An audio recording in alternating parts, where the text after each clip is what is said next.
Welcome to The Art of Growth. Today is the Type 4 panel talking about relationships. Before we jump in, you can go to theartofgrowth.org to get a hold of us if you're interested in coaching or finding out about the trainings we do with organizations to improve their team health. You can also take a free Enneagram test there or Instincts variant test, which you'll hear on a lot of our podcasts, people talking about the instincts element that is so important. And that's the place to sign up for our newsletter so you don't miss anything that's coming up, like trainings we're doing or like our next round of certification. But for now, let's go ahead and jump in with this. Type 4 panel. Yeah, so heart people are people who predominantly lean more into the emotional center or lean out from the emotional center. And so that's their starting point. As we've said before, all types have all three centers functioning within us. And what we tend to do, though, is prefer one. And that's the one we start with. It's actually very intuitive for us. And so for the heart types, it's super intuitive for them to either read the world's emotions around them or read their own, or at least be able to discern that there's a particular way of performing or behaving that elicits a response from the world around them. And this is why they're also called image triad people, because their image is formed by how the world sees them. And so these folks tend to lean more towards, how does the world see me? How do I perform? How do I behave? And often also seek more connection relationally. Although there is one of them, the type 3, that tends not so much to lean towards connection with people, but it's still very much about how do people see me. And so heart triad people, it's very much about the emotional center and starting from that place. And the questions they're generally asking themselves is, how does the world see me? How am I performing? What do people think about me? And thus, what's my response? What should I do as a result of that? And 4s are unique in the way that they have a greater capacity than any of the other types to simultaneously read externally what are other people perceiving about me, and internally, how do I feel? They have this unique ability to kind of do both at the same time. Yeah, and that's what makes them super unique. I mean, they already like and desire to be seen as, as special and unique maybe. Not all of them would say unique, but definitely that idea of like, I'm special. I want to be seen as special. And that does make them, in fact, unique and very special in that they can do both, read their own internal space as well as the space around them. But they also describe that as being a very tiring process to be having to negotiate that space between those external emotions they're reading and then their own internal emotions. Yeah, so we're not going to get into the coaching tips but we will do that at the back end of the episode. We were saying through this whole series, we didn't want to coach during the episode, during the panel, while they were sharing. We just wanted to sit with them in that space, total acceptance, totally hearing their heart, hearing what they had to say, hearing what it was like to be them. And so we will get into the panel of 4s in just a second. Before we did that, I want to let you know you can get to all of our work through theartofgrowth.org. You can email us there. You can look at individual coaching. Like we said, we're doing coaching tips at the back end of the episode, but those are more general. If you need specific coaching for your walk, your life, your experience, please get in contact with us through our website there. So for now, though, let's get into this panel with Type 4s talking about relationships.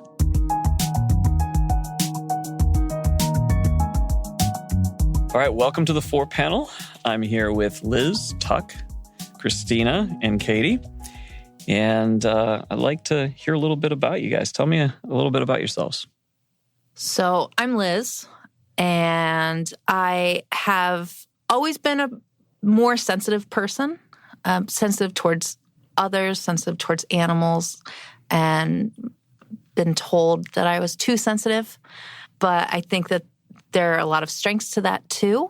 My interest has always been in helping people and particularly people with special needs. So I do have my degree in special education.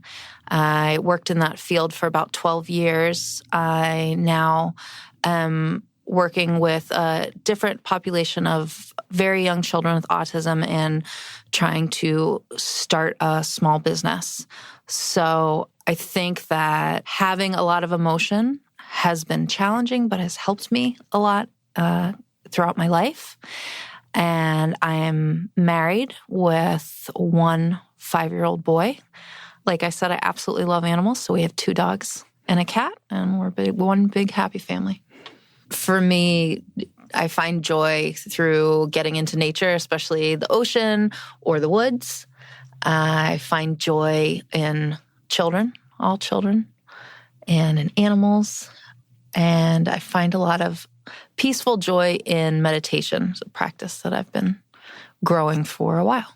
My name is Tuck. I work at a small R&D firm, and we are trying to grow windows out of sapphire, which requires a lot of figuring things out and problem solving, which I help with.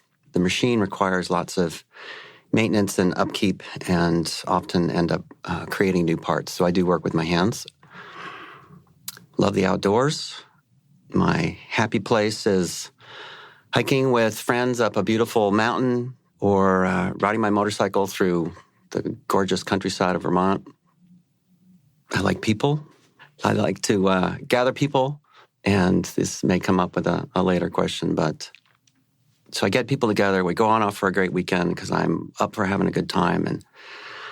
But I often find myself really stressed out during that weekend, and I don't often enjoy it as much as everyone else is. I think that's confusing for them. Hi, I'm Christina, and I'm a marketing consultant on the North Shore. And I totally love my work because it's a nice combination of the intellect and the spiritual awareness side of things. I've always walked that line, as do most of the people I'm close to in my life. So it's really nice to have something to devote myself to in that capacity. You know, I'm single and I have a little puppy. And I would say what brings me joy these days is creative projects. Like I'm really into drawing right now. I love singing. Also an outdoor person, love to go hiking. If I can have a moment where I am really aware of my environment and can just take it in really deeply and then express something related to that, that is the best thing ever. Hi, I'm Caitlin. I am an art educator. I work for a studio space, which is a little different than a public school setting. We work with a variety of ages, which I enjoy. And I also do the to-go teaching, which means I'm outside the studio a lot. Going to different locations. I enjoy the fast-paced nature of it. There's a lot of challenges you have to face. Sometimes you go in thinking there's going to be 30 kids and then all of a sudden there's going to be 50. So you have to kind of grab whatever art supplies you can and make it work. And I enjoy doing that stuff. It's fun. I'm currently in a relationship. I live at home with my parents, but I'm looking to move into an apartment with my boyfriend this year. So we're really excited about that. And we've been collecting stuff and gathering things. So it's been really fun. All right, so let me give a brief description of the Type 4s and then hear from you for you guys to sort of fill in, because it's really your voices, your thoughts, your experience of your own type that matters to us. The literature describes Type 4s as romantics or individualists who are emotional types that tend to feel the range of emotions frequently. They often feel as if they are defective, broken, or that something is missing in themselves and in the world. And this drives their quest for the authentic or unique self in hopes to be seen and loved as being special. What do you guys think about that? And is that true for you, or how would you say it maybe differently? One thing that I'm aware of as a 4 is if you don't reinvent it, why bother? So I'm always interested in let's do a new version. Let's look at it from a different perspective. And sometimes it's hard to rein that side in, but I get a lot of energy in renewing and just shaking things up. Mm. I think for me, I really connect with the depth of emotion. Took me a while to figure out that I think I do genuinely experience higher highs and lower lows than other people. And that can fluctuate within a given day. And so I've discovered that for health, I need to monitor and kind of clip my high highs so that I don't get to low lows and vice versa. I connect with that part about wanting to be special and unique. I've been a Christian for 30 years, and the question that I have been asking God all along is, who am I and why am I here? Because all of what they're all doing out there, I'm not so sure. There's got to be something special about me that will land me in a unique position to be my true self and be more satisfied and fulfilled in life. So I get that. There's a part of the feeling like you're missing something that when I first got typed, I thought I was more of a 2 because I didn't identify with that word or phrase. I didn't ever feel like there was like a lack of something that I had. But I definitely identify a lot with the emotionality aspect of it. Like I've always been very self-aware of my emotions and how they affect me. But like what I like about the Enneagram is that I have language where I can talk about it with people opposed to not having that language before, because I knew it was always there and I was always very aware of what was going on and that I was a little different. You know, I saw it a little bit differently, or I experienced things a little differently or a little stronger, but I didn't really have the language before to talk about it. So I feel like I was born pure and whole and beautiful, as are all children. And then the experiences that I had were very damaging. And for a long time, I thought they were damaging in a way that was irreparable, that maybe there would be healing, but there would be a tough scar there that would always be very visible. And now I don't connect with that as much. But I still, I do and I don't. I'm very aware of wounds, just wounds, things that are deep pains that I don't always see other people experience. And one thing that I watch in sort of something like the Hamilton musical, for example, like I wish I see somebody like that, Lin-Manuel Miranda, and I know he has wounds just like I do, but he's learned how to, he's not a 4, I don't think, but he's learned how to take what he's like really feeling strongly and put it somewhere. And I still mourn today that, wow, if I had been, 14 years old and someone said, hey, guess what? That part you think is broken, you can take that and make things with it. Like, I wish that had happened. I didn't get that for a very long time. Wow. What's great about this, too, is, and I'm really happy that we have the diversity of subtypes on this panel. Because of the 9 Enneagram types, there are 2 that really make a big difference when it gets to the subtypes. It's the type 4 and the type 6.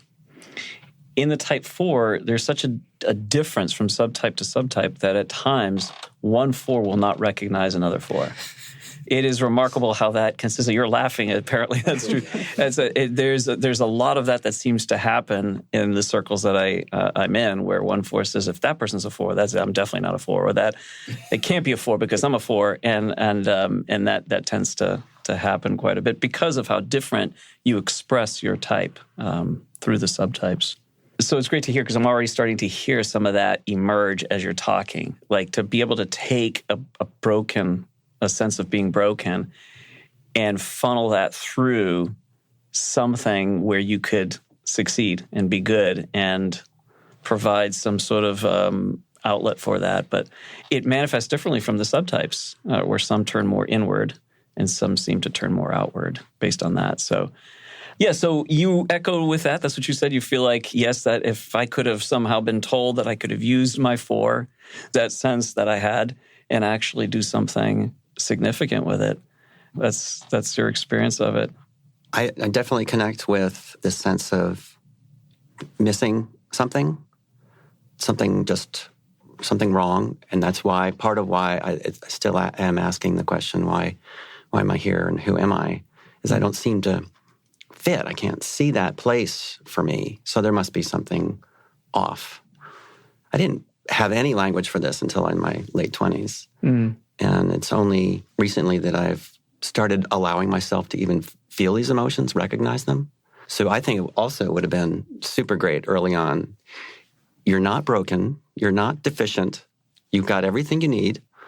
This is just life. So go for it. And don't. I feel like I have spent decades waiting for that thing to come along that would motivate me toward my special place. And it just doesn't. It hasn't, as far as I know. So just reading something recently, this idea is like, no, it's just, that's normal. That's a normal feeling that you have. So don't stop there and wait, but take a choice and go for it, kind of a thing. It's really so interesting to hear that. You feel like you're more prone to that, oh, I got to fix me, and that pursuit of always needing to be working on yourself, either to fix yourself or to find yourself, however you want to put that. Do you think that's like you're just uniquely predisposed towards that? So the messages that come from the outside are really impactful to you. I thought everyone's like that. It's so interesting to me. It's like you don't find your own self-process super fascinating and you just want to focus on that all day long. Like, hey, fours in this room with me right now, let's just talk about ourselves and how aware we are about everything. Like that would fuel me for hours. That's fantastic. That's great. I was going to ask, as you did early, so with that question, so tell us a little bit about yourselves. I'm thinking you pretty much need to put a deadline on that because we could be here. I could spend the next hour and a half telling you all about myself in every excruciating detail. Wow, this is very good so far. You guys are doing fantastic. So let's jump into these other questions that have a lot to do with relationships. So the first one is, what do you bring to relationships? So I thought about this because it's fun to explore, all the different things that you bring to a relationship. And the way that helped me focus, or what helped me focus this is, if I were to ask my closest friends, what do I think, they would say? And it really came down to three things. One is that I love sharing perspectives and exploring different points of view on anything, no matter how intense. Like that's just... Yes. So no matter how stuck someone else might be, like, hey, let's think about this in a lot of different ways. And right. Another one is that I am a really good appreciator, which might sound a little weird, but really, like, I love to be specific about exactly that person is shining. And, this is really working really well. And no matter how much judgment I might have about other stuff, like I can look at a person and really appreciate in a thorough way. So I love that, actually. And then the last thing I want to share is, even with the sharing perspectives, I also have a willingness to decide and move forward. Like if I want to take a stand and something really is calling to me, I think sometimes it's easy to get stuck in a rut of like, hey, let's share perspectives forever. And I'm so open-minded. But at some point you have to decide and like actually move forward. So I'm also really will and take a stand, right? So yeah, so those are the three things that I sort of felt in my heart would be reflected by my closest friends. Mm.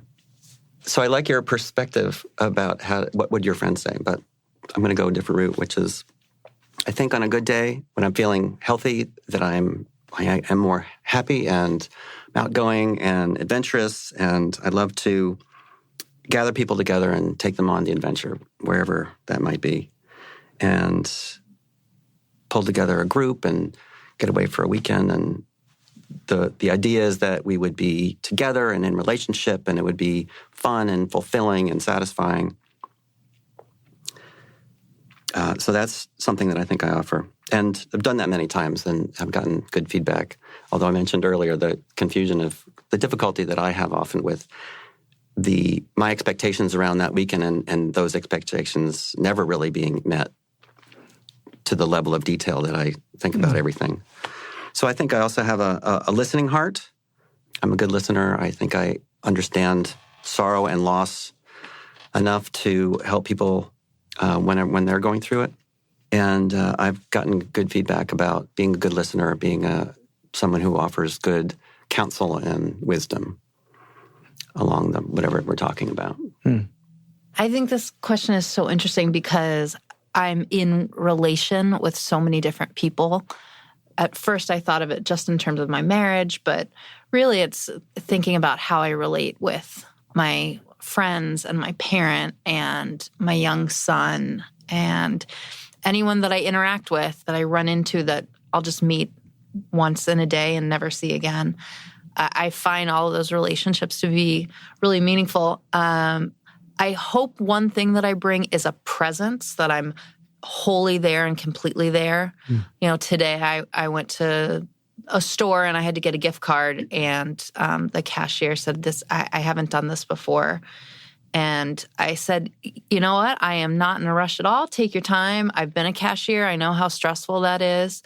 And I just chatted with her the whole time. And at the end, she's like, "Thank you for being so patient." And I was like, "Sure, no problem. Have a great day." For me, I was just thinking, I'm just honestly engaging with her in an authentic way. And if I was in that position, wouldn't I want someone to be pleasant with me? In terms of my friends and my family, I think that I'm known as a person to go to talk about things, that I can listen and just hold that space with that person. I don't have to give advice. I don't have to try to solve it. I can just be in it with them. And when they're ready, to the degree that they're ready, to share some light on that situation from the perspective of having had some major traumas in my past and having moved through them successfully to a place where I feel like I'm living with joy consistently, that there's that balance there, that I'm not trying to get you out of your bad mood. All I'm saying is, I've been there, and I will be in here with you as long as you want. I just want to remind you that there's something else, and when you're ready, I'm excited to go there too. This question was hard for me because of the inner shame that I feel all the time. I have trouble saying kind things about myself sometimes. So a lot of these questions, when I read them, when I was first given to me, I had a big sigh because it's just like, okay, all right, I have to be kind to myself. So, but when it comes to relationship, I think right now I'm really fixated on my relationship with my current boyfriend, because it's still pretty new. We've been together almost a year now. So there's a lot of things that have been, a lot of high and low emotions, because it's my first serious relationship. And it's like, this is it. So there's been a lot of growth moments. At my house, we call it stretching and growing, because my family is all very emotional. So we tend to go with the ebbs and flows of things. So like my first tendency with this question is to say, what I bring to a relationship is a lot of emotionality, because that's what I feel like all the time, especially with this new one that I've been experiencing. But looking back and seeing the people that I have relationship with, I've begun to notice that there are a lot of people in my life that suffer with anxiety. They tend to gravitate towards me, it seems, and it's because I offer a support for them that's very understanding, because I know what it's like to feel high emotion. So like I can be like, it's okay, like you're fine, like you're going to get through this, believe me, kind of thing. I've become aware that I have a higher patience with people that I'm close to.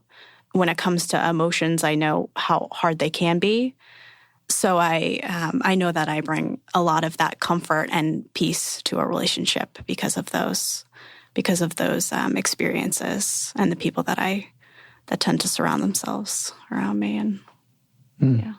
As you were talking, I realized that with the big emotions, I personally was in a family of 3 other people that were negating and ignoring their emotions with every ounce of effort they possibly could. And it's like, and here's a 4. You're welcome.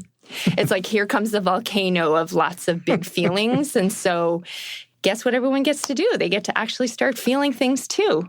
It was sort of a gift. That can be seen as a gift too, because they all have them. They just didn't want to feel them. So yeah, it just reminded me of that.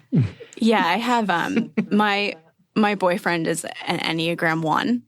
So his restraint from emotions, is a way that we balance each other, because I allow him to feel like there's a comfortable place to express, which is really difficult for him. And then he gives me a place to be like, okay, you don't have to feel them all the time. Like we can just go do something and we'll be fine at the same time. So it's definitely an interesting experience. It's fun.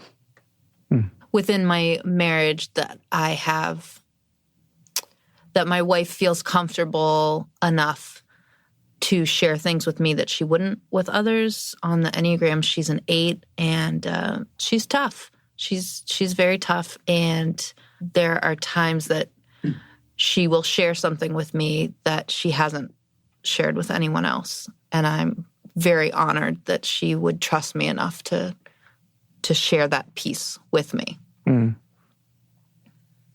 Yeah, I think you fours do bring a lot of that to the world. Is there's a unique gift and purpose for you in this world of a lot of other Enneagram types.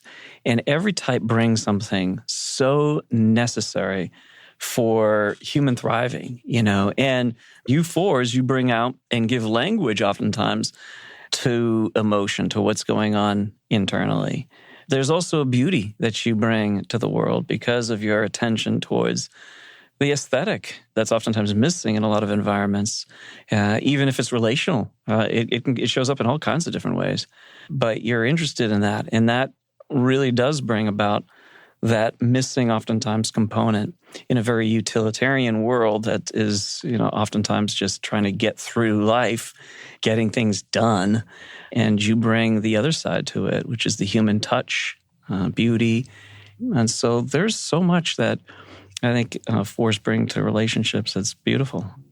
The flip side of those who say, you're too much, there's a flip side of that where you guys are some of the least judgmental, some of the best at holding space for the intensity, the emotions of another when they're going through that. When I say, also one of the biggest things that fours bring to my life is this permission slip of creativity. Like you can go further than you thought you could. You guys open this door in a way to allow that for creative types like me who may not be as high on the emotional spectrum, but there's like this open door that you give that is really helpful. Yeah, and we want to sort of get rid of this whole too much language, I think, in the world of the Enneagram, because each type gets something like you're too afraid. You're too intense. You're too sensitive. You've got too many ideas. You're always chasing the latest. It's like there's always something about there's too much of this, too much of that. And you'll always be somebody's too much. You will. That's no matter a good what way of type saying you it. are. Yeah.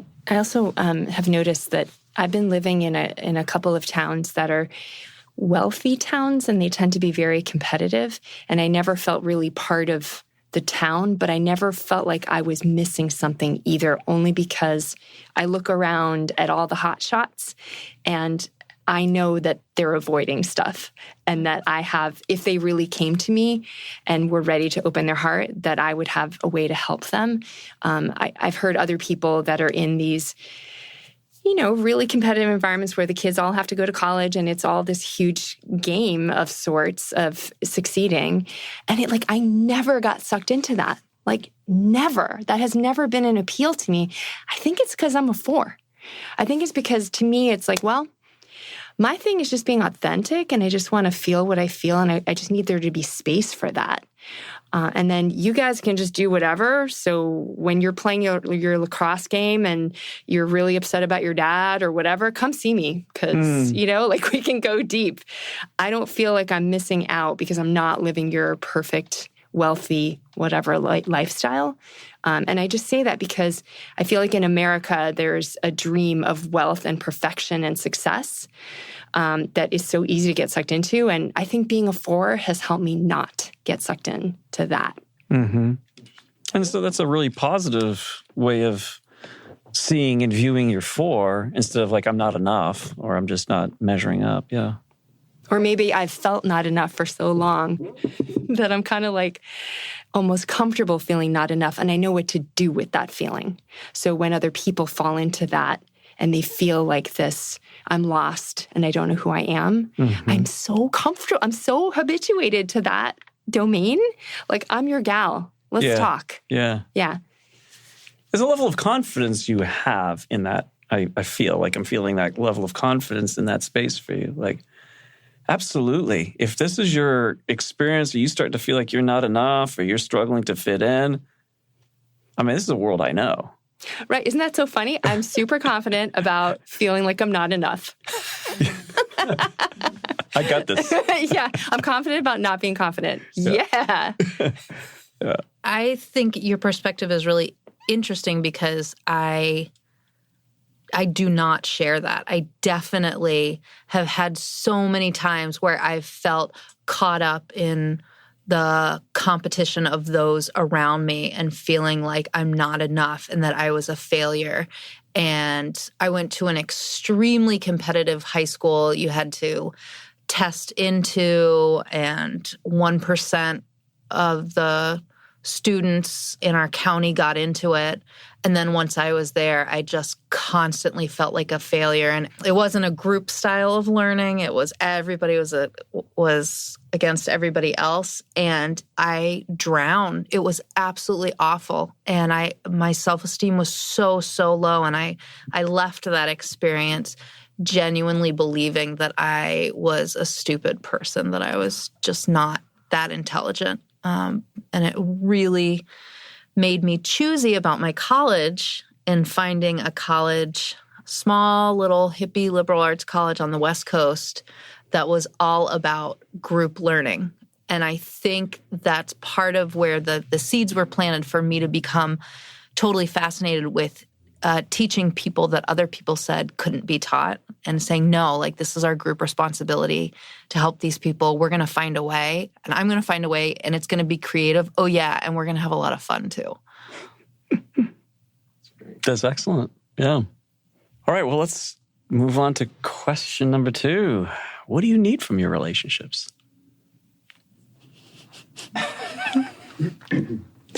So many things.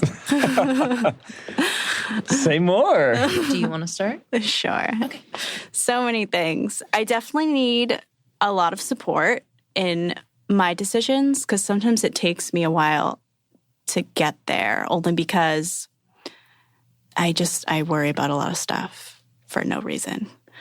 But I think it's also just like making sure that, like coming to people for support in your decisions because you know that they'll support you in who you want to be.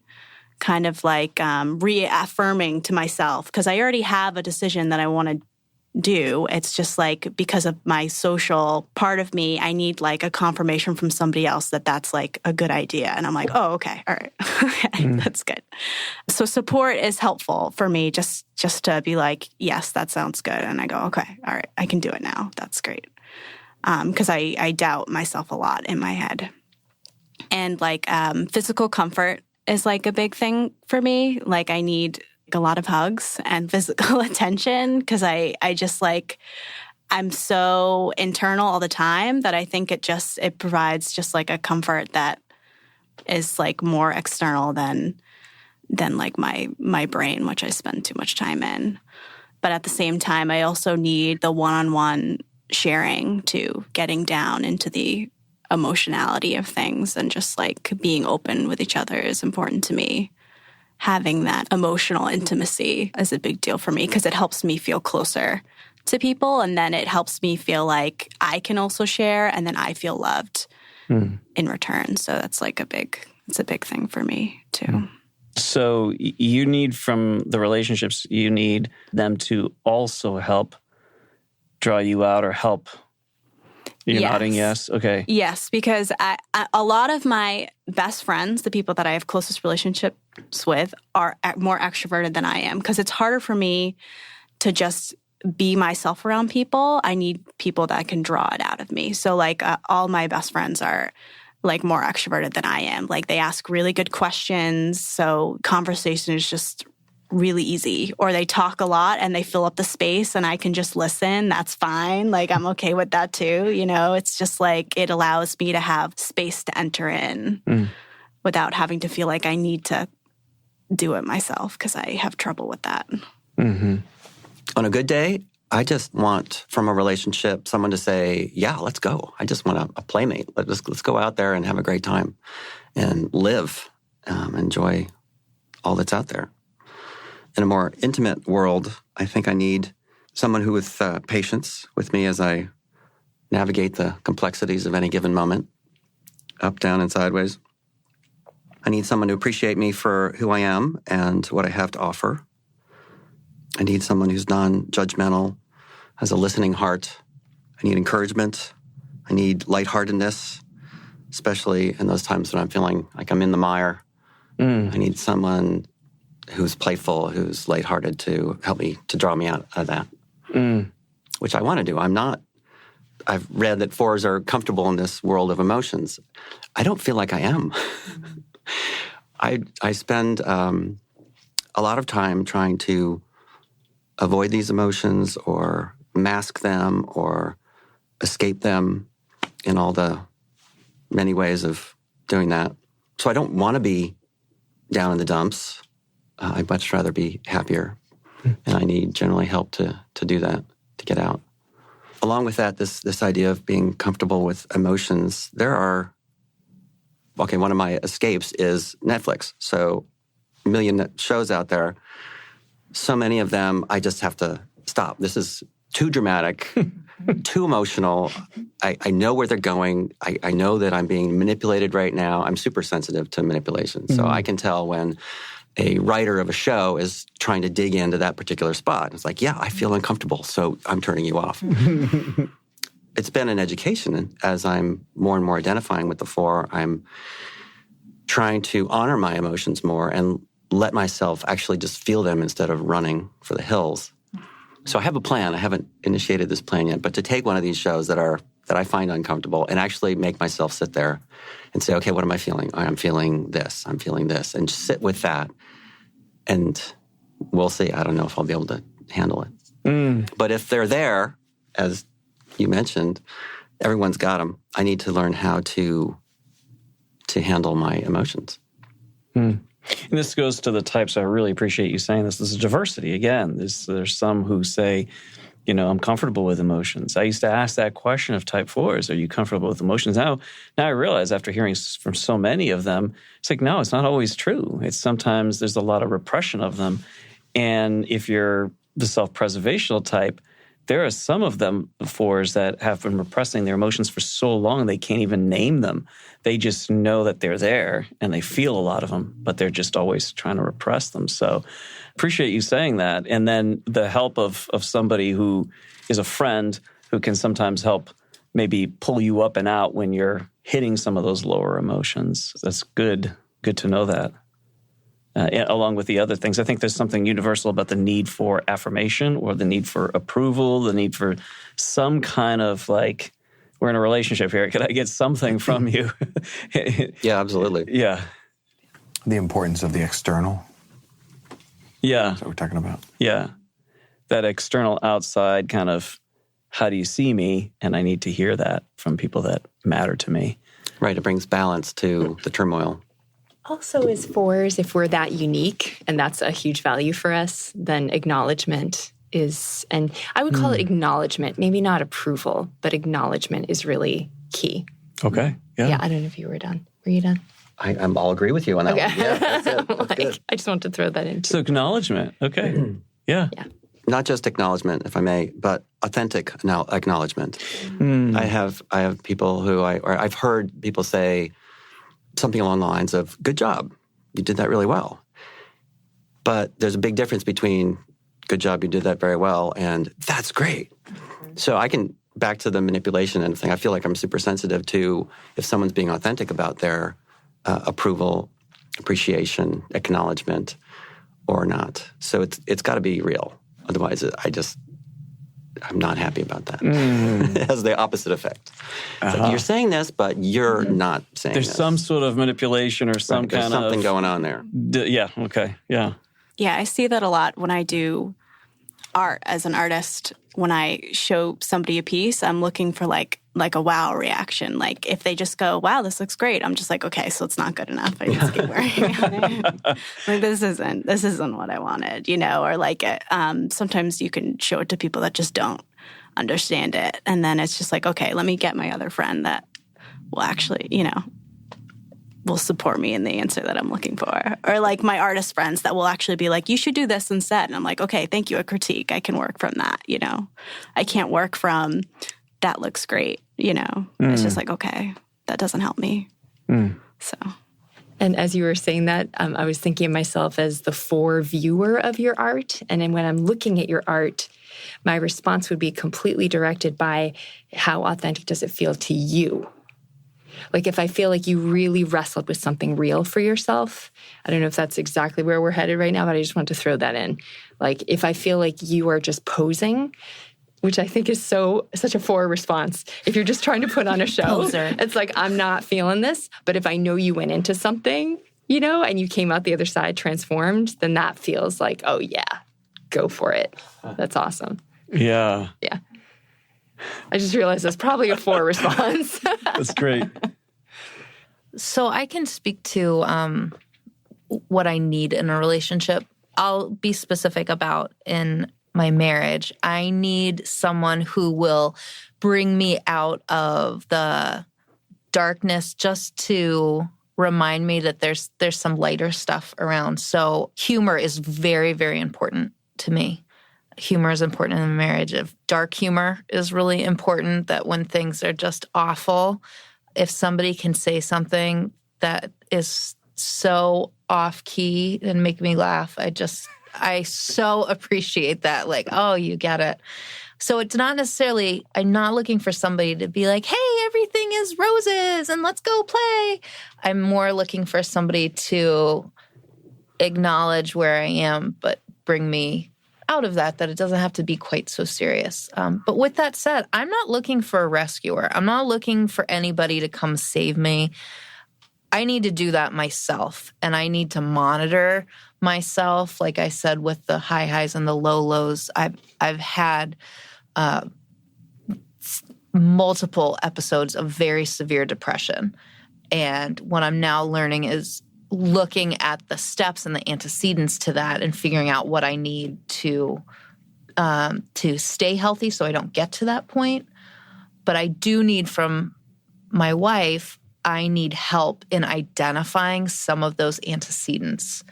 And so it's, while being super self-aware, when I start down that road of depression, I am not as self-aware. And I hate that. I need her to say very gently, hey, I've noticed that you haven't been hanging out with us as much. You're going off into a corner and kind of doing your own thing. That's really helpful for me. The other thing is I feel like there are very few people who get to see my true intensity. Like I have to shunt off my emotions and just let a little bit out, enough that the people around me can handle, because otherwise it's not socially or culturally appropriate, or I might sadden them or scare them. And recently I was talking with a group of other very intense 4 women, and it suddenly came to me, do you ever feel like maybe each Enneagram type could have its own superhero? I think, at least for the one-on-one 4s, we would take Jean Grey from X-Men, having this super intense, awesome power that, if we're not careful, is so strong that it can just destroy everything around us. But to be able to find somebody who can cope with that amount of intensity and not fold or wilt or just dissolve into dust is really rare and unique. And so I'm so thankful that I found someone who I feel like I can actually be my full self with, and she's not frightened by that. It's like, yep, that's who you are. You're pretty intense right now. It's just, Well, that's a very interesting and helpful, I think, explanation, because sometimes people will hear or read about a 4, mostly be in a relationship with a 4, and think, does that mean I somehow have to feel what you're feeling? Does it mean that somehow I have to go in there with you and be in that emotional space with you? And that's not what I'm hearing. I'm hearing I'm okay with, I prefer if they didn't come into that space, just be there and allow me and be present to me in that way. Am I getting at that? Is that kind of what you're saying? Please, I can't imagine being in a relationship with someone else who was highly emotional, because I feel like we would just sit around and hold each other and cry all day long, day after day. I need somebody that is like, all right, that's great, and it's time for dinner. Let's go. And I think also we haven't talked very much about that beauty piece of appreciating beauty. I think this is such a great example of my marriage. So a 4 married to an 8. We get one snow day as a family. And so I am curled up in the living room, sitting right next to this giant window. I've got a blanket and tea, and I'm just watching the flakes float by and thinking about how beautiful they are and how each one is unique and blah, blah, blah, blah. And I turn and I look, and my wife is dressed head to toe, ready to go out and use the snowblower. And she's like, I'll be back. And I couldn't have been any happier. There's nothing she could have done that could have been more loving than that. And I said, well, I'll get up and I'll help you. She said, nope, you'll stay here. And I was like, I will stay here. And I was just, enjoying all the beauty and the coziness and such a Hughley moment. And she was out there in her 8 stuff, getting stuff done and providing for the family. And I was just like, oh, I'm spoiled rotten.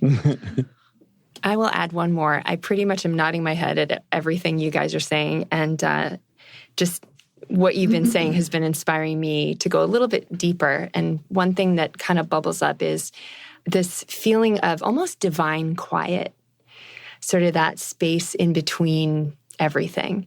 And I'll give you an example. So it could just be straight up peacefulness. My little puppy is now sleeping on the bed, and he's a really quiet little sleeper.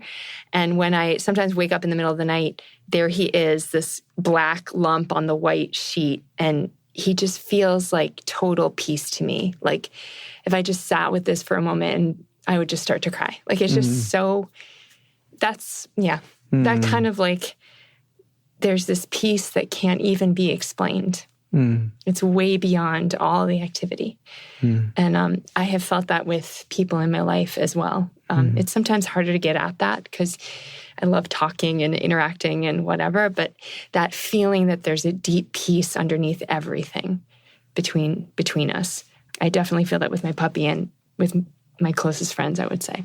And I would say the deepest heartache comes with people that it feels like way too mechanical. Everything's mechanical. And it's like we don't stop and really just touch in and feel the grace of life. Thank you. All right. So what do others find? This is going to be, I'm excited about this question with you 4s. What do others find confusing about you?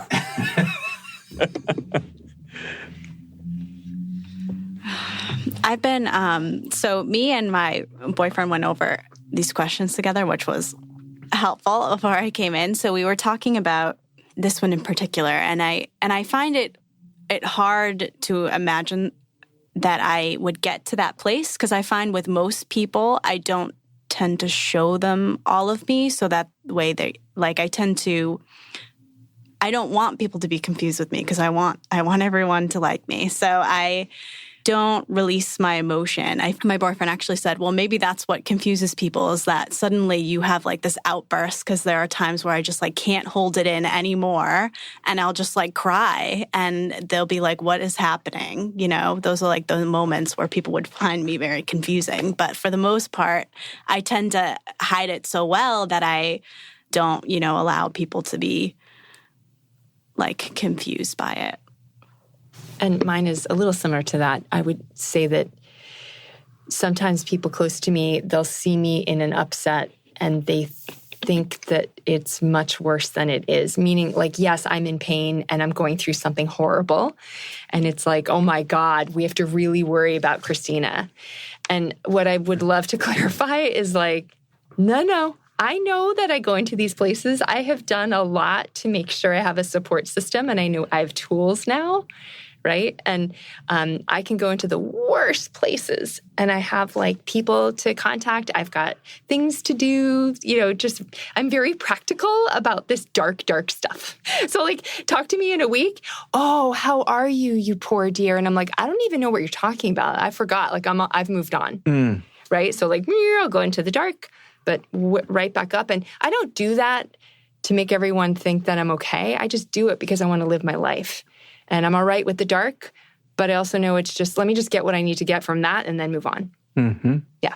I'm not really sure how confusing I am to my friends, but I can imagine a few things. One is this thing, I'm the gatherer. I'm putting together this fun weekend. So why aren't you having a good time?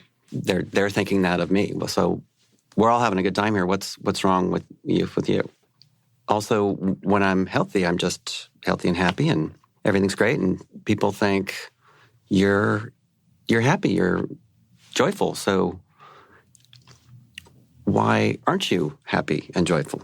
Because we've seen you that way. So what's going on? So I can imagine that would be a little confusing as well. Okay, actually, can I add this thing? It's maybe a little sideways, but back to the aesthetic and the beauty end of things. I work with my hands. I like to do things really well. I've struggled in both of my past two jobs where my manager is, you're spending too much time. It's too nice. We can't afford this as a company. You need to like dial it back and get her done. And that's really hard for me. I've learned to do that because it has to happen. But then the product that I've produced is not as beautiful, and I don't feel as good about it, and I'm not as happy about it, not as satisfying a process. So that's a struggle.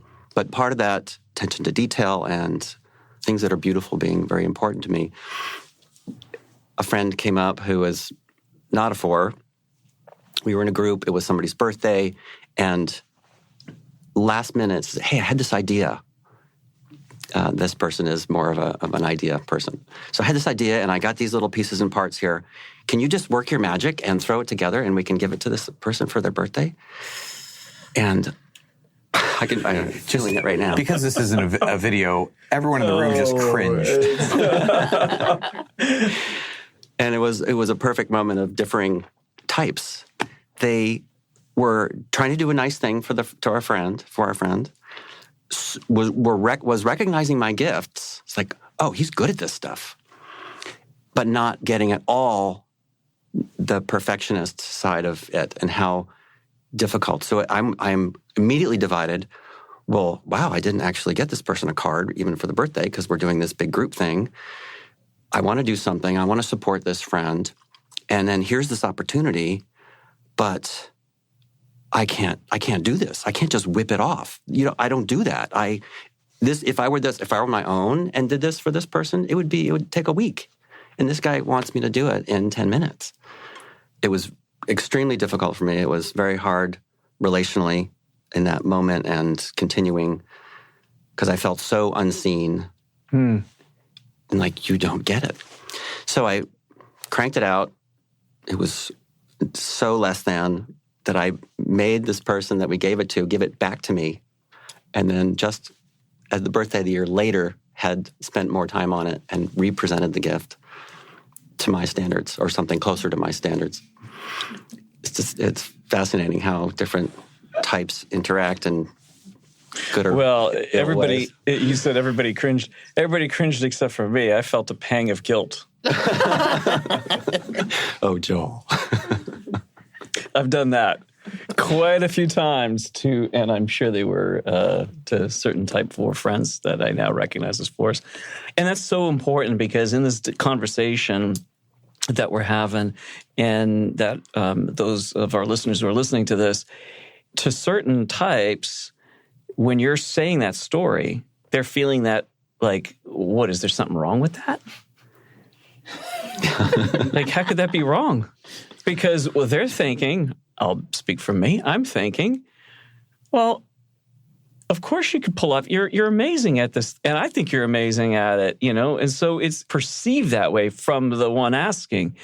But you said something very important. You said, I don't feel seen in that moment. Could you say more about what that? Well, yes, it's a both and. So I do feel seen in that, okay, this person recognizes me as artsy and gifted, but not seen in that they clearly don't understand how important it is for me to do it well, to do it right, because I put all of me into these creations, whatever it is. And when that process is undervalued or devalued, it's very painful. Okay. And that's why I don't feel seen, because you don't get what I have to go through. What to get you have to go through. Yeah. Yeah, me personally have to go through to get to the result that you think I can just whip throw off together. Yeah. Yeah, there's not an understanding of what it actually takes to do what you do. Right. And what you do is very much a part of who you are. And so that's Right. not being seen in that moment. What I produce is very representative of my uniqueness and who I am, and it's got to be good. My sense is it's like when I do something, I'm so intentional, and I do, like, there's a step-by-step process, and I put a lot of love and, just consideration. And that's who I am. Like, in a world that's about convenience and fast everything, it's like, no, we pause and we just really focus ourselves to create beauty. I remember at the very beginning when I was trying to figure out what number I was, I thought that I might be a 1 because I identified a lot with the perfectionist pieces around creating beauty in the world. Whereas, you said that you wanted it to be good. Like, I want it to be exceptional. If it's exceptional, then that's the bar. That's okay.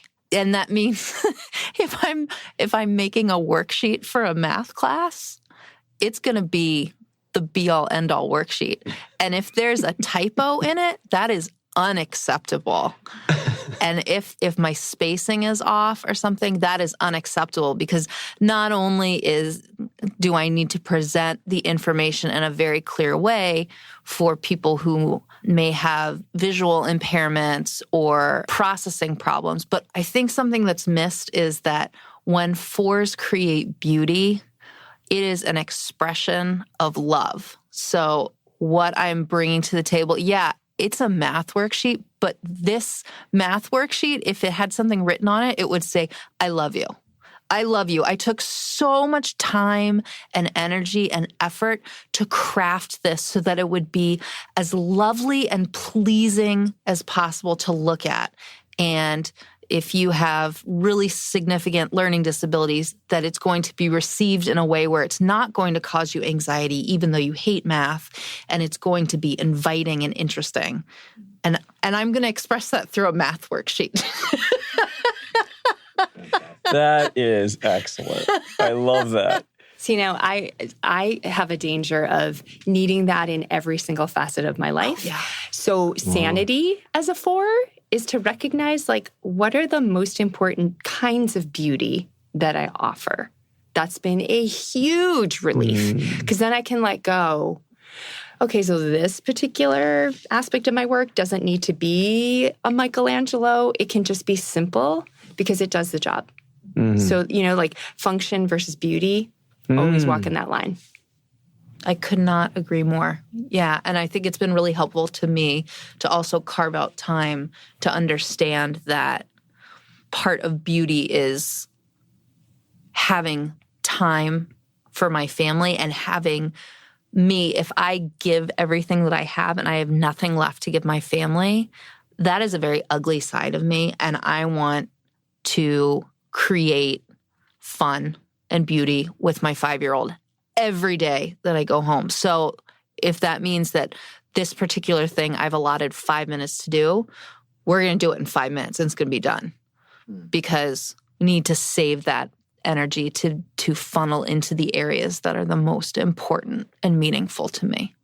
I think when it comes to stuff like this, for me, it comes out in gift giving, because as a social four, like I enjoy making things that are very special and unique. Like around Christmas time, I don't have a lot of money to like give people the things that they want. So I'd rather create something very personal that they can tell that I've taken a lot of time on. So it's still something very special to them. Like this past Christmas, I did a bunch of tiny paintings for everybody. So like my sister gave me like a bunch of tiny paintings for my birthday. And I was like, this is perfect. Now I can do tiny paintings for everyone. And I even did them for my boyfriend's family, which I don't have a good relationship with. So like gift giving is a way for me to access people that I can't be close to, because it's just like, see, I am really thoughtful and nice. Like, even though I don't talk to you like me, and like I'm really me, yeah. shy, like I'm a normal person and I can do, nice things, like That's beautiful. I am thinking of you. Like I do want to have a relationship with you. I can't do it with words. So here's here's a picture of your dog that I painted for you, kind of And thing. not just That's awesome. like me, but I like you. Yes. It's so important to us that others know how much we care for them. This is, and it's coming through so beautifully in how you're describing this. Like your heart is in everything you do. Like you really have to even guard that, because it can be, you can end up without anything left at the end of the day, as you were saying, Liz, that if I don't guard that, I can end up not having anything when I come home from my family. And learning the distinction between function and beauty, and some things are just good enough and don't need my whole heart into it. So it's really, really helpful and insightful. I think because of that, I'm super fascinated by the idea of efficiency, because I feel like efficiency is this perfect marriage of function and beauty. So I will spend a lot of time to create some sort of template that's absolutely beautiful, and then I'll just grind it out after that. And you have to share, because you totally responded to that. I do. I connect completely. You mentioned the word template. So when I work with my hands, I've done it in design firm and so on, and somebody gives me a project and quickly can realize that if there are multiples of anything, I get to make a jig. I get to make a jig for this, a template for this, and I can spend as much time on the jig and the template as the whole 16 of the things that I have to make. So just that idea of part of that process, because the creation process is important in being able to identify, this is definitely going to require a jig, and it's got to be right, because then all the others will be great. Mm-hmm. And that's the efficient way to do it. And then you might have a boss who will say, what are you doing? Well, I'm making a jig. Why aren't you making the things? Well, I'll get there. But to do it most efficiently, it requires a template of some sort. I wonder if being a 4 makes us really good at process stuff, because I think it's so easy to get stuck in emotions and all the intensity and even beauty, that if we want to move forward in the world, maybe we're extra fascinated by what's the process that will like make me okay with who I am, but also get the work done. Like, I'm obsessed with that. I think it's actually why I love writing, because I love taking like a chaotic bunch of words that I just throw on the page when I'm in like a weird place, and then crafting something. Because it's like, no, I'm going to take this mess, make it beautiful. Like, that's my process. Process. It's like the savior of all the heavy that comes into our lives, I feel.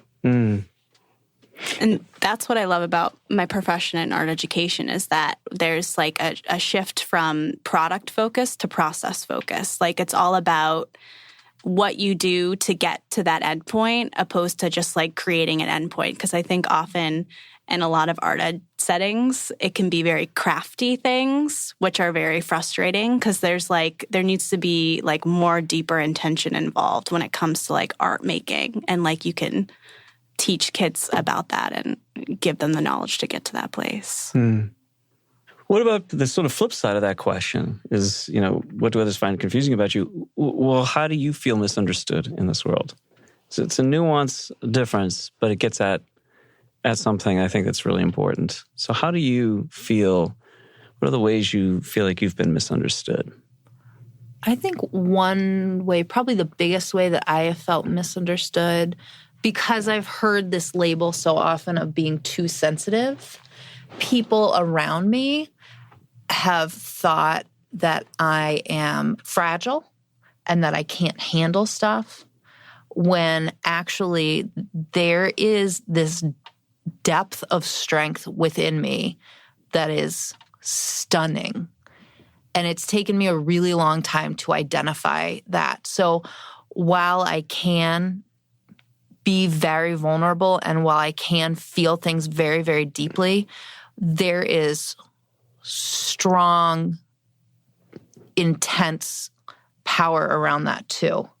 And so please don't think that just because I'm crying that I can't handle it. That you have fallen apart, and you need to be rescued. Yeah. You need to be, Like we were talking about the other day, I saw a documentary that had to do with genocide in a certain part of the world, and I turned it off. I stopped watching it, and it stayed with me for many, many days.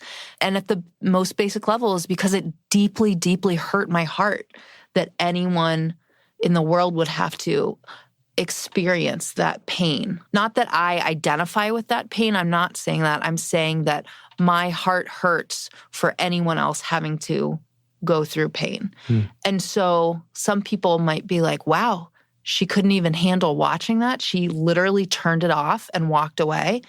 That's not a weakness. That's a strength that I'm still learning about. Speaking of weakness, the most misunderstood, I feel, is when someone sees me physically fall apart. Like, let's say I'm having a health issue. I can't, like some asthmatic breath, whatever stuff. Like, oh, I can't sleep in this hotel room because there's, something in the sheets that's just really upsetting me or whatever and throwing me off. And I feel like there's this huge judgment, and I'm not even going to point to anyone who's making this judgment. I just feel like there's a judgment that you cannot handle your life. And I say that and I'm like, wow, that sounds very self-preservational as well. And the thing is, what is not understood is that I am really capable on like a gajillion levels. And all my friends know this. And everyone important to me sees me as like, smart or just whatever it is, all that stuff. But so often I think I might present, or maybe I just feel like I present as someone who's about to fall apart at any moment. And that's because much of our world is not comfortable with human weaknesses, with vulnerability. Right? And our types help us with that for sure, is just bury that. Just don't surface it. Don't ever communicate it with anyone. Fours don't seem to follow those rules. They tend to work against that. You're more comfortable saying what what's really going on, demonstrating weakness, like this is triggering my asthma. I would like to do something about this. Whereas somebody else might be like, I'm not going to show my weakness. You fours are more comfortable perhaps than other types in doing that. At least that's what my observation is. It is kind of a gift that maybe the fact that we feel more strongly, I have to face it. Mm-hmm. Like I have to face the discomfort. This happens also in conflict. I'm really good at handling conflict because I have to. I would literally just evaporate into nothingness, I feel, because it's so painful. Mm. If I'm, up against the wall with somebody else that's really close to me, it's a feeling of imploding/exploding. Like it's like I can't even function right now. Like I have to resolve this. Mm.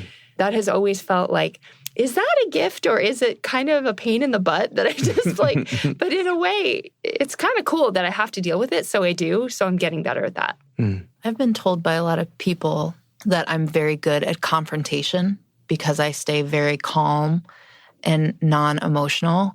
And that's the outside. But on the inside, I hate confrontation. I love harmony. I want us all to be together. But the end goal of us being back in harmony is so much more motivating than the fear of the confrontation. It's like, okay, I just have to go through it. I don't want to. I hate this, and I'm going to do it. Mm. I'm so glad you said the piece about I want to be in harmony. I think people who watch us be in conflict think that we actually might enjoy it or relish it. So not true.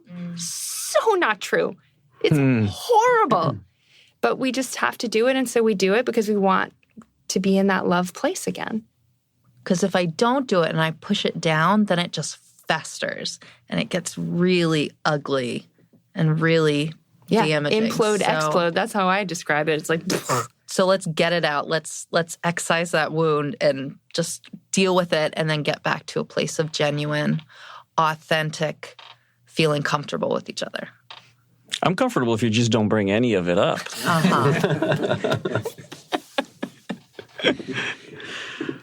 Tuck, you were seeming to connect with Well, what was being said. I'm looking at you guys thinking, I need therapy sessions from you to learn how to handle the conflict. Because I avoid it. And I feel, like you said, it's just terribly uncomfortable in conflict. And I feel like I am imploding. And I haven't learned how to handle it.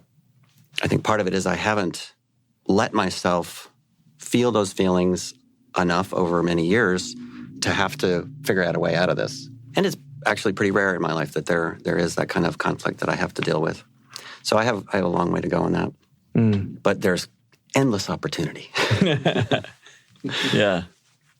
As far as feeling misunderstood, I have this objective belief that I am understood. It's not a feeling so much as, oh, everybody misunderstands me. There's no possible way that they could have a clue about all the depth of complexity and nuance that's going on inside of me at any moment, let alone over the course of time. I mean, it just goes and goes. So what's really satisfying for me is back to the one-on-one, back to the love languages you were talking about, your gift giving. Quality time for me is really important. So if I can get one-on-one and we have mapped out a chunk of time and we can get right into it, those experiences are very satisfying because I come out of it feeling understood. That's one of the aspects. And I feel like I've had time to express all of the various nuances of a situation or an idea or a theology or whatever we're talking about. And so those are the moments I feel understood. And those are very satisfying moments. Can I ask a question that goes to the idealism of the type? That's a universal with all fours, is the idealistic sort of way of seeing the world. And when it comes to relationships, sometimes having ideals that are really pretty high for yourself in relationship and for the people that you're in relationship with. How does that become something that fits into all of this, particularly with confusion or being misunderstood? Oh, you just went right up on that one. Yeah. Well, one of the things that makes me feel the most lonely is my own high standards of integrity. Like, it's so hard for me to sit with myself if I'm avoiding something that I've spent a lot of time, like, getting present to things in myself that really are not working, like lies that I tell myself, hidden agendas, whatever you want to call them. And so years and years of doing that, let's say I go out on a date with someone and, after a few dates and we've gotten to know each other and they're really fun and it's nice. And then I find out they're not on that path and they're not interested in looking for integrity. It just feels like work to them. And I have to say, I few times have felt as lonely as when that happens. I feel like a brick wall comes up, and it's happened more than once. And it's like they just don't want, and it feels like they don't care about their life and certainly not about me. And it's something I've worked really hard on, and it's painful to do, but I'll just say it connects me to God. It connects me to something bigger. It's from a belief that life is vast and amazing, right? And I'm just this small piece of it, and I want to contribute to it with my integrity. That's the most beautiful thing I can offer. So if someone is not interested in that, maybe I'm misunderstanding something, but it just hurts like heck. So that's kind of the ideal that I'm probably very intensely focused on. Yeah. When it comes to feeling misunderstood, my shame will tell me that I'm never going to be understood. It's why I have such a hard time sharing with other people about what's actually going on, because it's like that deep fear that if I show them and I'm not understood, they won't like it, or it won't look good, or, that kind of thing. In the way that, like people with anxiety come to me, I feel more comfortable around people who have struggles with their emotions, because I know that it's a safer place for me to open up in that space. So it allows me to feel like I'm not going to be misunderstood because they already know what it's like to feel emotions so intensely. I mean, their way of feeling it is different than mine, but it's a place that they can understand my perspective at the same time. When it comes to my relationship, through all the growing and the stretching and the high intensity of emotions, I'm emotional like all the time because they're things that I'm experiencing all the time, and having to like work against this inner shame of myself of being open with somebody like completely is really difficult.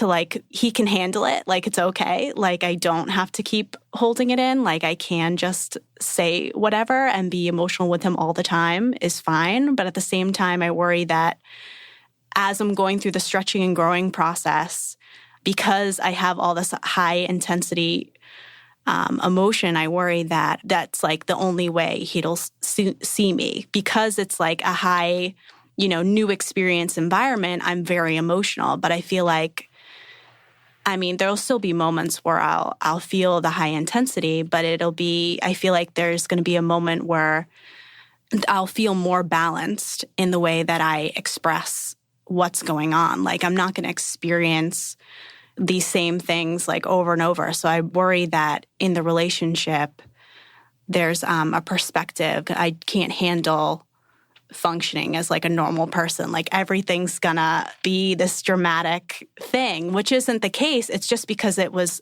new and I felt it very dramatically. But now when we do it again, I won't feel that way because I've already experienced it and I know what it's going to be like, so I can handle it in a way that's more comfortable.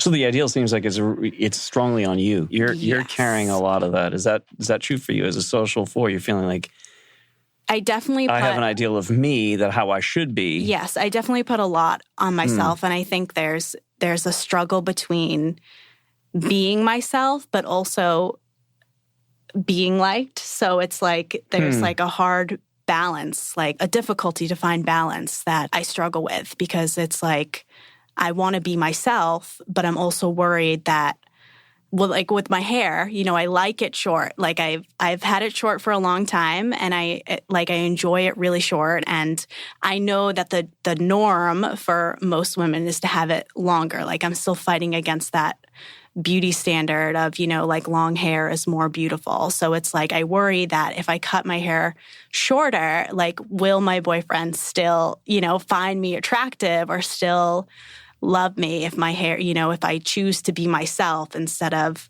choosing to fit the thing that's supposed to be better. It's a roller coaster. That's fascinating to me because I don't relate so much to the internal side of that. It seems like you're weighting more of the internal, which is what it is. It's great. And when it comes to the beauty aspect anyway, I externalize. So when I'm riding my motorcycle and come around the corner and it's this glorious pasture land with the barn just right and it's gorgeous. And I take a breath, and it's part of why I like riding with a friend, because like you can share that experience. If it's just me, it is what it is. But if I can share it, that's way, way better. But then you go around the next corner and then there's another feel. It's like, oh, that's not really as nice.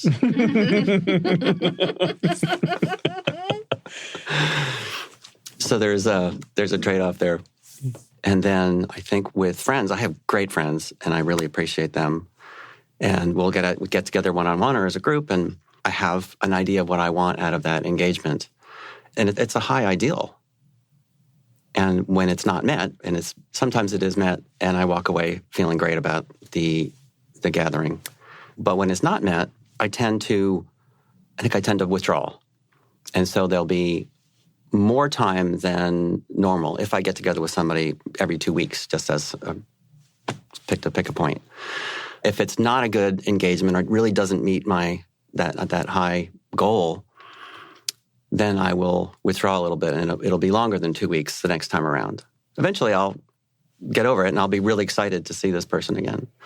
But there's some pause when it doesn't meet my expectations. There's some withdrawal that happens till I come back around. Yeah. All right. Final question. How do your loved ones get to know you? Now, this feels like an odd question for me to ask because I'm sitting here with a bunch of fours who tend to kind of express or communicate, but yet at the same time, you've all said, but there's parts of me that I don't always communicate. There's parts of me that I kind of withhold. At times, I do need to be drawn out. So what are some things that might be helpful to you in relationship with people that love you and that you love, that you would want the world out there to know?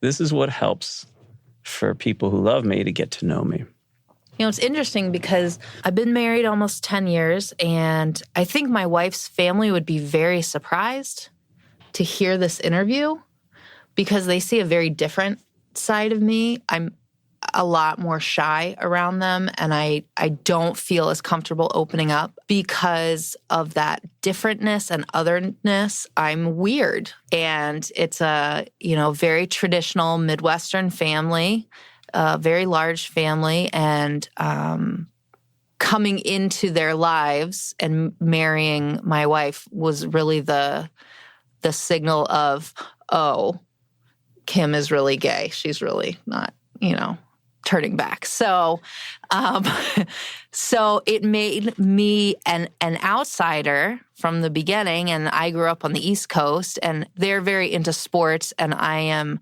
super uncoordinated.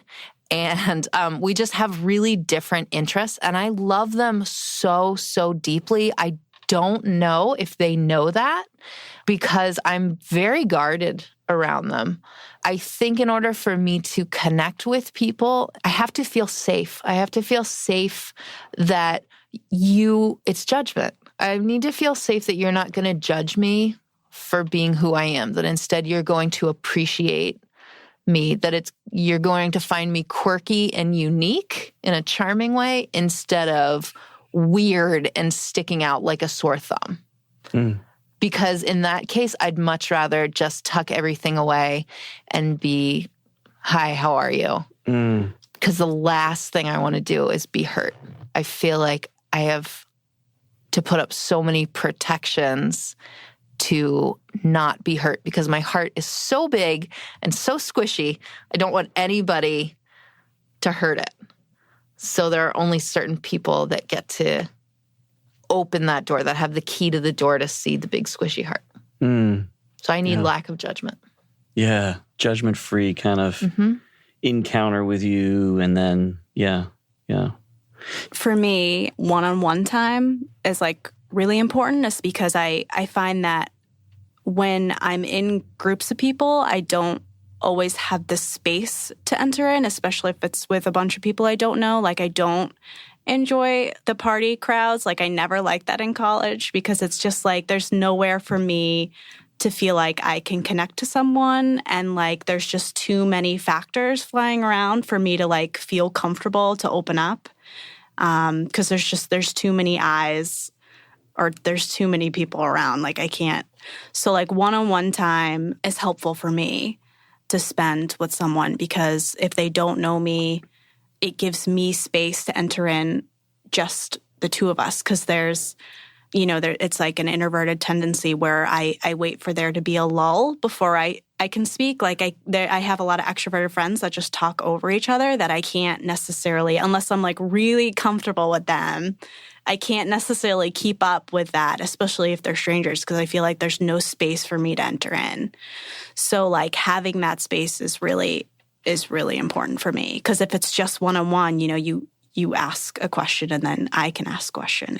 There's more of a connection involved than within a social space. But once I become comfortable with you, then I can talk with you in a more social environment, because it's I already know you.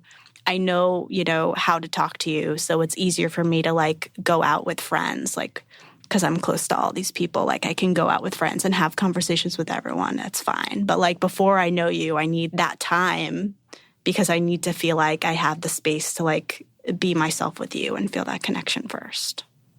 Mine is similar.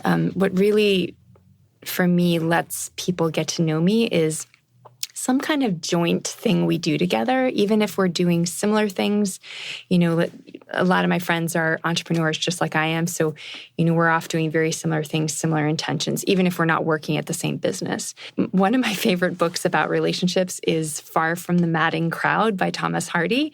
And I think as a 4, I tend to jump in a little bit too quickly. So this book is about a couple that takes years to get to know each other. She actually has other love affairs. He has to watch her. And they get, they just do all this stuff like running a farm together and learning how to clean sheep and pigs together. And they just get into the muck of it all emotionally and physically. And by the end, when they finally get together, there's no romance really. They just really deeply know each other, like through thick and thin, the ups and downs. To me, that's what happens when you actually do things jointly. You see each other in action instead of just talking at each other at a table in a restaurant. And I'll just give one example. My brother and I have been pretty estranged since almost day one. And recently he bought a home and also has been doing some personal development work. So he's kind of like been going deeper into his own life. And I just decided literally a year ago, almost to the day, that I was going to be one of the partners of his big adventure, new house in Vermont, right? And it was the most passionate thing I've ever seen him do. And I'm like, if I can just support him, we will align. Like, we will have an actual relationship. So even though I had just moved to the North Shore, I got in my car. It was freezing but cold. And I got up to Vermont and helped him build furniture in, this brand new, gorgeous house. And sleeping on an air mattress and being, miserably tired or whatever. I was like, I don't care. And I just kept coming up and we were talking on the phone and furniture decisions and whatever. We have gotten to know each other through the activity and the joint intention that we have. And I can't even tell you what it means to me to have my brother in my life this way. Wow. That's really powerful. That's awesome. I think for the most part, as far as my loved ones go, they know me well, almost as well as I know myself. And I feel like as I explore the Enneagram more and the nuances there, that they will be the first to know what I know. I will share with them that part of myself that I'm just discovering or just realizing or becoming more comfortable with, realizing that it was there all along. And they probably already know that. Meeting new people is a little bit different. I'm a little more reserved, but generally feel free to let somebody know what I'm thinking and feeling. So I feel like I've been more of an open book when it comes to my relationships and therefore am better known. Or as I listen around, I'm guessing, I'm imagining, I'd have to think more about it, that there is a level, that there's some level of depth that I know myself, that my loved ones know me. And there's more down there. But so I feel like it's easy enough to get to know me. Quality time is my primary love language. And if we hang out enough and talk it through and also do activities together, then it's easy. They'll get to know me easily. Wow. Well, thank you so much. What a great panel. Your awareness and your transparency and your authenticity and your uniqueness definitely show through. And, and those are all good things. I know sometimes there's jokes made about, 4s have to be unique, but you are unique and you don't have to work at it. It is who you are, and you're beautifully and wonderfully made, and you're a gift to this world. And so thank you so much for being willing to share with so many people your heart, your thoughts. We are blessed by that. So thank you. So a special thanks to all the Type 4s who were on our panel. We so appreciate you being willing to share, being willing to be vulnerable and communicate that. We said at the beginning we are going to do some coaching tips on the back end of these episodes for the Type 4 and for being in relationship with the Type 4. So let's start with coaching tips for the Type 4. Yeah. Type 4s tend to idealize a lot. What that means is there's sort of this perception this idea of how things should be. In their minds, they create this. There's an intention towards having this idealized view. This is why they're called the romantics. It's this idealized view of relationships. This is how the relationship should be. I actually had a conversation with one of my clients recently, and I said, do you find yourself when you're with your kids thinking about something else and idealizing that? And then when you're with that, whatever it is that you are going to idealize, like, for example, your friends that you're going to go out with on Friday night, and you're sort of planning it out and you're excited about it, and you're starting to idealize what that should be like, that when you arrive to that thing, that then somewhere during that time, even if it's a fantastic time, somewhere in that space, you will start to idealize, being with your kids. But wherever it is that you're actually not realizing that full ideal. Like it doesn't quite match up with it. And this client's, just started laughing, saying, "Oh my goodness, this is exactly how it works for me." Now, it may not, again, for each 4, it's going to look different. But in general, there's a sort of idealizing pattern that happens. And so the 4 never quite is able to live within the sort of mundane reality that is our lives much of the time. And really to be able to engage that reality, that mundanity, that earthiness, that sort of concrete is actually, even though it seems counterintuitive, this is not going to get me to that place of feeling special and thus being loved. It actually does. It actually takes that whole sort of pattern and redirects it in a helpful way. So 4s who get into mundane activities, I have one client who said, "Yeah, I just started this job, and I thought I was going to hate it, and it turns out to be very helpful to me because it takes me completely out of my headspace of imagining and idealizing, and it takes me out of that emotional roller coaster ride, and I feel very normal when I'm doing that."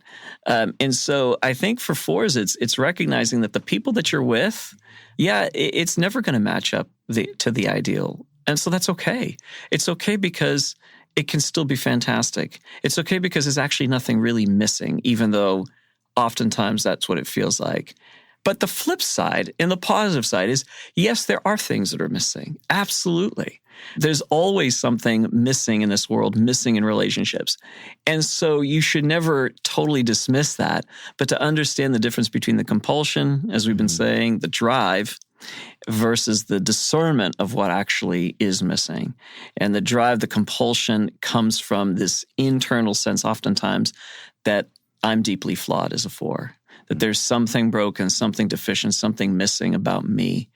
And thus, they go looking for that, the answer for that. But to be able to recognize that that's actually not true. That's a lie. That there's something flawed about you. No. Are we imperfect? Of course. But you're not flawed. You're not broken.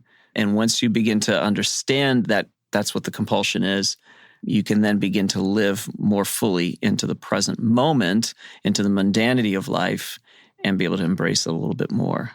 Yeah, and there's something about making a distinction between looking for the ideal and the creation of the ideal. Like the creation of something beautiful is what you're so good at the healthiest. Yes. You can get into the earthiness and the dirt and create it. As I think Van Gogh, he said, "I dream of painting and then I paint my dream." And there's something that's really great for the 4 about living in that space where, yes, dream. You're great at dreaming. Engage with your dream, but lean into the earthy creation of making dreams. Yeah. And it's not something that keeps stagnating, because where you'll get so frustrated is if you keep looking for the ideal, if you keep dreaming, but you don't actually put your hands into work about it. I was talking to a 4 and just becoming aware of this. And I was like, so you find yourself, you experience an emotion and then you sort of start creating a story in your head about that emotion, interpreting it. And she just went, "Wait, you don't do that?" No, this is something you do. And for so many of them, they get stuck in this loop, and I'll use a picture because we're talking to fours here. I kind of picture two wheels like in a belt in a car. You know, if you look at the engine of a car, you've got these belts that are going over these wheels. And for somebody it can get stuck, and like one is the heart wheel and one is the head wheel. And it's just like the belt is just spinning between those two, but that doesn't create any kind of motion for the car. It can't move in that space until the belt is sort of pulled up and pulled over the action wheel at the top. And then once that thing gets in motion, man, fours can not just idealize or imagine or dream of a future, but they actually begin to create it. Yeah. That's the thing for fours. Fours tend to go from heart to head, and then finally, lastly, to body, to action. Yeah, and that's actually what helps them to. Here's a phrase I've been using quite a bit: is love what you do and do what you love. So love what it is that you're doing now. Love where you are right now. Be fully present to it. And then the things that's on your heart and mind to do, the things that you idealize, the things that you romanticize, well, then do those things. And when you do those things, understand they will never measure up to your ideal of what it should be. And that's okay, right? There's a little bit of an addiction to longing, too, that happens a lot of times for fours. It's like this longing is actually very much addictive for some of them, to the pursuit, that need to feel this pain. Sometimes that happens for fours, and that's where, kind of understanding that that's part of the whole system that keeps the four in that heart-head loop back and forth, having an emotion, creating a story, having another emotion, creating another story, and instead to go to the true pain that lies underneath all of that, which is the belief that I'm flawed, the belief that there's something wrong with me, that I've got to fix something. And so when you understand that, then you can actually call that out as the lie of the type, and to say, I'm going to do differently. I'm going to move back into action and create the beauty that I'm made to create in this world. Yes. It's funny you're using that word longing, and I think of one of my favorite people I perceive to be fours, Leonard Cohen, because as an 8, we were talking about in the last panel about how 8s do action first, head second, and heart last. And it's like kind of a distant third. And then, for the 4, it's like emotion, heart first, head second, and action is kind of more of a distant third. Like going into that action being, so important. But Leonard Cohen has a book called Book of Longing. Oh my goodness. Just so much of that. And people really relate to the beauty of those quotes, the ring the bell that still can ring, forget your perfect offering. There is a crack in everything. That's how the light gets in. I mean, how much 4 language is just wrapped up in those things? Yeah. Forget your perfect offering. There's not going to be this ideal. There's not going to be this perfection. But there's so much that is happening when you acknowledge the cracks, because the light is actually getting in. And another one that he says, I love, he says, the moon is full tonight, if only we could see it, and the garden filled with fragrance, if only we could breathe it. Beautiful. Be present, coming into the present moment on some of those things. Love yourself with your flaws. You will see flaws, and love it. Love and accept all of it, because that will also help you to accept and love the people that are around you. And that's the thing with that sort of slows down the push-pull effect of the 4 in relationship with people. Like, I love you, I idealize you from a distance, but once you're up close, man, this is not right about us, and you smell bad, whatever it is that sort of pulls you back into that, like, this is real and it doesn't quite match up to the ideal. Well, love yourself in those areas of flaw, of the flaws and all that, and then love the world around you. And in doing so, it's not going to minimize the strength of your 4. Your 4 will never be minimized. The fear that a lot of us have is that if we work against some of these core patterns of our types is that it's going to take away from the things that we actually love about ourselves. And what I keep saying to folks is, no, actually, those things are sabotaging you. There's a release fully into your fourness that will be amazing once you can, work past some of those lower sides, lower behaviors, lower patterns of thought and feeling. And that's true for all types. Yeah. And so love yourself, love the people you're with, and keep working towards those things. As for how people relate to you as a 4, I think if you're in a relationship with a 4, here's some thoughts. I think you're going to have to, again, with all of us, we have to show grace. I say this in every coaching session with couples, is you got to extend grace to one another. So you start with grace with the 4, understanding the 4 is going to have the up and down cycles. Whatever you do not dismiss their emotions. Do not minimize their emotions. Do not ask them not to be emotional. One of the worst things that's been said, we've said this about the 8 panel, is we're not asking 8s not to be, or to be less intense, to dial down. Right. Same thing with 4s. We're not asking 4s to be less emotional. What we're saying to the 4s essentially is, we accept you and accept your emotions. We're not going to try to rationalize them. That's a key thing. Don't try to make sense of the emotions or try to help them out of their emotions. Instead, help them get back into motion. So that's the key thing, moving from emotion to motion. And that it helps the 4 to sort of, get back to balance, get back to that space. But they're always going to feel emotions, and that's okay. There's nothing wrong with feeling emotions. It's when the 4 begins to believe and create stories about the emotions that becomes unhelpful. So with 4s, it's helping them get back into motion, action. What's your next step? Yeah, and actually, one of the things that I think people get frustrated with in relating to the 4 is they're not seeing the emotion. They're hearing the story that has been created about the emotion. So in that pinging, so when 4s are having these deep emotions, but they want to communicate it with the outside world, they're communicating the story that has been created around the emotions.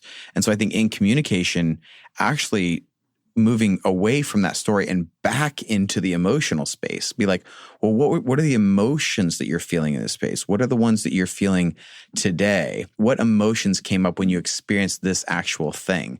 Don't give me the interpretation of the event. Go back into the emotions of the event. Really key. Really key. Then you can go into the action of what to do about it.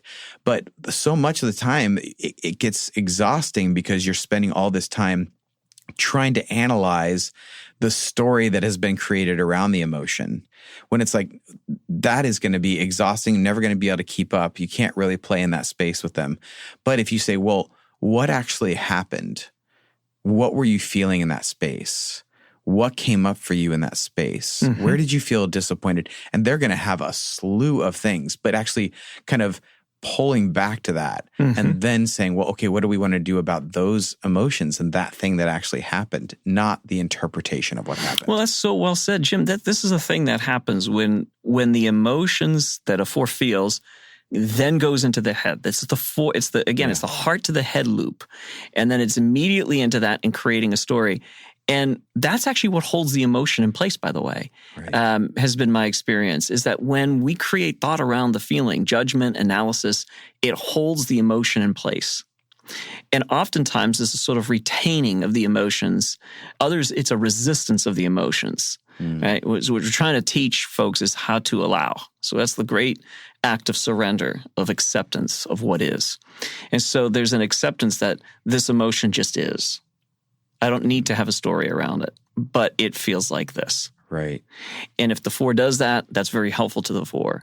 For those of you in relationship with the 4, it's really starting it is hard to meet across centers sometimes. If you're a head center person in relationship with a heart center, it's sometimes hard to actually meet them in the emotional center, right? Yeah. But what you can do is to stay present a little bit longer to them as a person. That's the first start. That's the starting point with emotional centered people, is start with them. Notice them. If you don't notice them, but you get right to the agenda, right to what needs to be done. That feels efficient to you, but it feels very dismissal to them. Right. We can justify why you need to do that, and certainly lots of justifications are made around that. But if you want to bring out the best in the 4, if you're working with a 4, you're married to a 4, you're dating a 4, you have a 4 child, you have a 4 parent. If you want to bring out the best in them, start with noticing them. How are you? What's happening in your world? And then listen. Even if you don't need to understand, but you can listen and you can ask more questions about it. And then move into action, helping them to understand what their feelings are, as you were saying. What are you feeling? I hear the story, but what are you feeling? And then show compassion. I'm sorry. And see if you can lean into your own emotional space to empathize with them. And then move back into action. What do you think you should do? What can we do about this situation? That, I think, is some general, helpful tips to being in a relationship with 4s. Yeah. And for so many of us in relating with 4s, we can get stuck in the interpretation process. That's easier for us to get sucked into for a lot of us than actually being willing to go into the emotional space with them. And it's really kind of exhausting and it's not really helping because where they need the acceptance is not in the head. Story. That's been right. created. It's not in the interpretation. Where they need their affirmation is in their emotion and in their experience. Yeah. So you sometimes hear a story that you can't affirm the story. You can't affirm the interpretation, but you can still affirm the person. You can still affirm the emotions. You can still affirm their experience, their unique experience of the world. And for 4s, I would just encourage you as much as possible to understand that you don't have to explain yourself all the time. You don't have to look for a reason for your emotion. You don't have to do that all the time. You can actually just pull back and be like, I'm sad and I don't entirely know why. This thing made me feel really hurt and rejected, but it was because this happened, not because of all of these things that might possibly be tied to it. Or the interpretation of what happened. The interpretation of what happened. You may have had some experience. I've heard 4s say, I was in a relationship with this person and we have totally different interpretations of what happened between us. We don't see it the same way at all.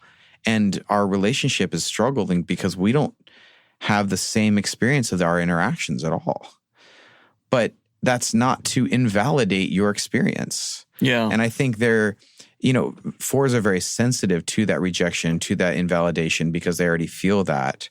And so we don't want to be a part of the negative voice. We don't want to confirm the negative thing they already feel about themselves. That's a really big discipline, I think, with the 4, is to not go into that space and not to treat them in a way that affirms the thing they believe that is negative about themselves or deficient. Yeah. It's to go back to affirming who they are as a person, affirming the emotions they experience, affirming them as a person, and then kind of asking those questions about where do we need to go now? What do we need to do? Yeah. And I just speak to you 4s from my heart to you. I understand, and I have many 4 clients. I understand how much of a struggle it is for you, at least, from my headspace. I understand how much of a struggle it is for you to feel like you're not understood. That you long for people to understand, to be there with you in that emotional center. And it feels so darn lonely for you. And I'm sorry. I am deeply touched by that.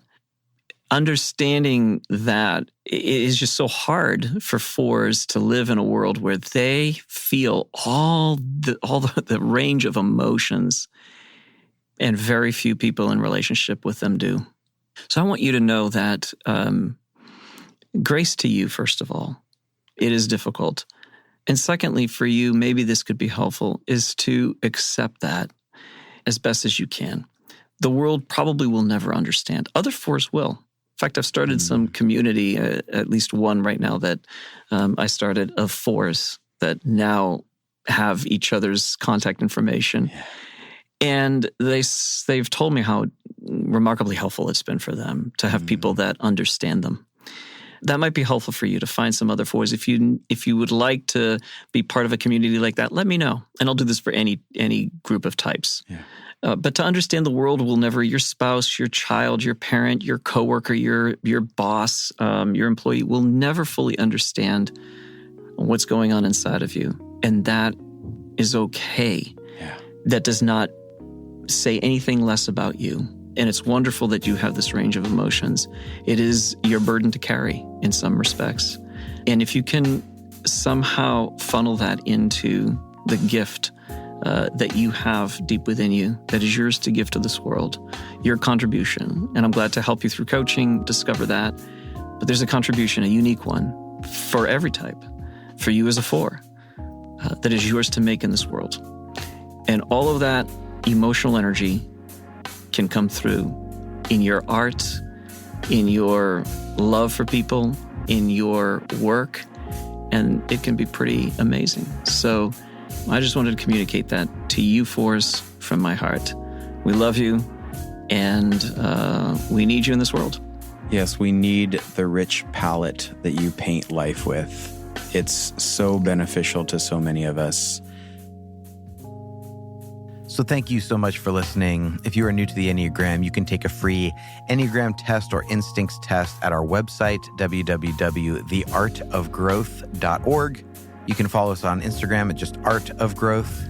And you can reach out to us on our website if you're interested in individual coaching, group coaching, our upcoming certification, or our corporate trainings around the Enneagram and communication and optimizing team health. But for now, my friends, thank you for joining us. Make sure you're subscribed so you don't miss anything. And have an amazing week. Grace and growth, my friends.